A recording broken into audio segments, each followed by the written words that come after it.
दोस्तों, रावण की पत्नी मंदोदरी तो आप सबको याद ही होगी। रावण की मृत्यु के बाद क्या हुआ? मंदोदरी के साथ मित्रों, रावण की मृत्यु के बाद उसकी पटरानी मंदोदरी सती होना चाहती थी, लेकिन राम ने उसे ऐसा करने से रोक दिया। मंदोदरी बहुत धार्मिक थी और ज्योतिष की प्रकांड विद्वान भी। आखिर क्यों इस पतिव्रता स्त्री ने देवर से शादी करने का फैसला किया, चलिए जानते हैं। आज के इस वीडियो में नमस्कार मित्रों, स्वागत है आपका आज के इस नए वीडियो पर। मित्रों, जब भी दशहरा होता है देश में जगह जगह रावण दहन किया जाता है। रावण की मृत्यु के साथ जब राम की जीत होती है तो उस दिन हिंदू धर्म में जीत की खुशी दशहरा त्योहार के जरिए जाहिर कर मनाया जाता है। रावण के परिवार में दो लोग सीता के अपहरण और युद्ध के खिलाफ थे। वह दो लोग रावण का भाई विभीषण और पटरानी मंदोदरी दोनों बिल्कुल युद्ध नहीं चाहते थे और लगातार रावण को सीता को सम्मान पूर्वक राम को लौटा देने के पक्ष में थे। लेकिन ऐसा नहीं हुआ। लड़ाई हुई, उसमें रावण मारा गया। इसके बाद राम ने लंका का राजकाज रावण के छोटे भाई विभीषण को सौंप दिया। लेकिन क्या आपको मालूम है कि रावण की पत्नी मंदोदरी का क्या हुआ?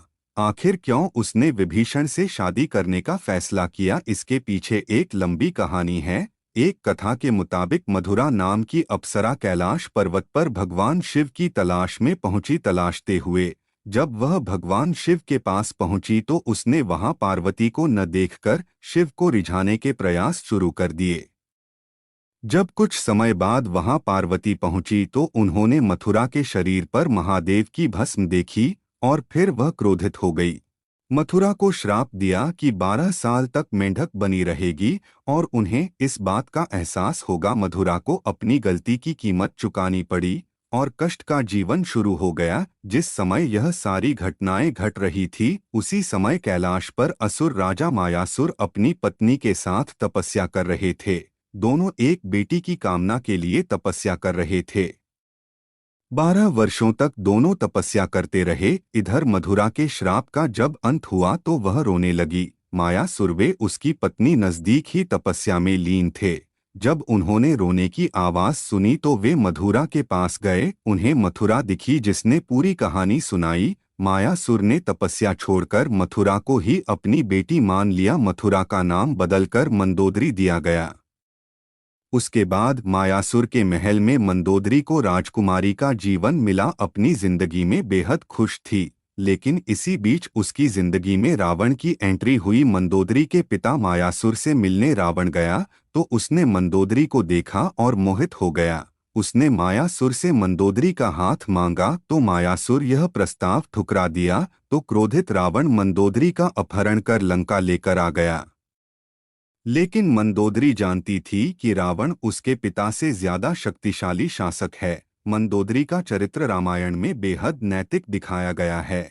जब रावण ने सीता का अपहरण किया था तब मंदोदरी ने इसका विरोध किया। मंदोदरी बार बार रावण को यह समझाने का प्रयास करती रही कि दूसरे की पत्नी का अपहरण करना अपराध है, लेकिन रावण नहीं माना। आखिरकार राम के साथ युद्ध में रावण की बुरी पराजय हुई और वह मारा गया और मंदोदरी विधवा हो गई। रावण की मौत के बाद भगवान राम ने मंदोदरी को विभीषण से शादी का प्रस्ताव दिया था। उन्होंने समझाया कि विभीषण के साथ मंदोदरी की जिंदगी बेहतर रहेगी, लेकिन मंदोदरी ने इस प्रस्ताव को अस्वीकार कर दिया।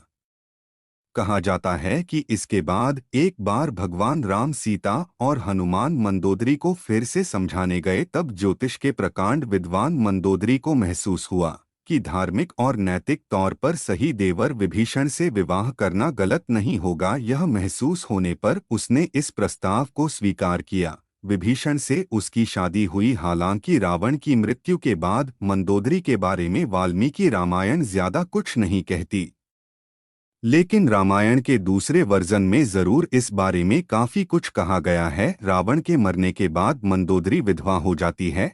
भगवान राम विभीषण को सलाह देते हैं उसे अपनी भाभी से विवाह कर लेना चाहिए। यह परंपरा उन दिनों मान्य थी, लेकिन विभीषण के पहले से कई रानियां थीं और इसके लिए तैयार नहीं थे, यह भी कहा जाता है।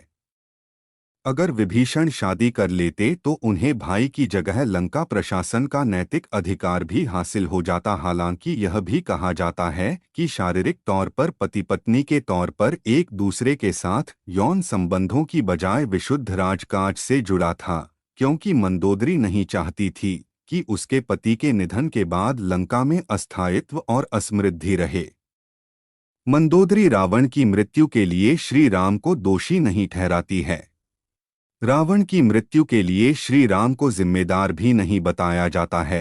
रावण के निर्धन के बाद उसके साथ सती होने जा रही थी, लेकिन राम ने उसे रोक लिया। इसके बाद मंदोदरी के पास देवर से विवाह करने के अलावा कोई विकल्प नहीं बचा था और इस तरह बाकी का जीवन विभीषण के साथ गुजारना पड़ा। तो दोस्तों, आज के वीडियो में बस इतना ही। उम्मीद है आपको यह वीडियो पसंद आई होगी। अगर पसंद आई होगी तो वीडियो लाइक करना मत भूलिए। क्या अभी श्री राम के सच्चे भक्त हैं? तो कमेंट में जय श्री राम जरूर लिखना। मिलते हैं एक नई वीडियो के अंदर। यह वीडियो कैसी लगी कमेंट में बताते हुए जय श्री राम जरूर लिखें। धन्यवाद। मिलते हैं एक नई वीडियो में।